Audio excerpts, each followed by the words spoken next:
Welcome back to another technical deep dive here in the debug zone. Today we're tackling a big question and breaking it down with insights from other users.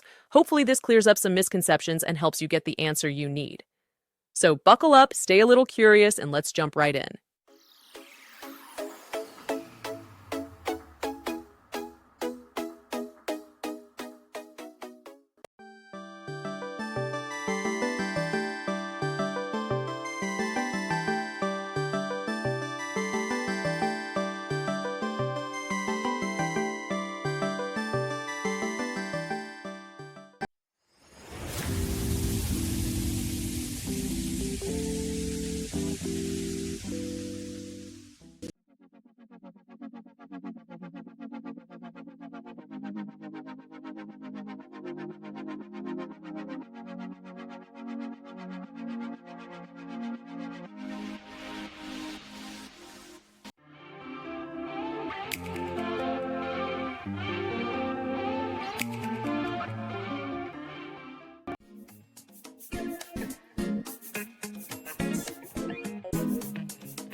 And that's a wrap.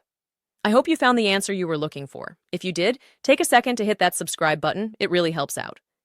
And let me know in the comments which solution worked best for you. See you next time in the debug zone.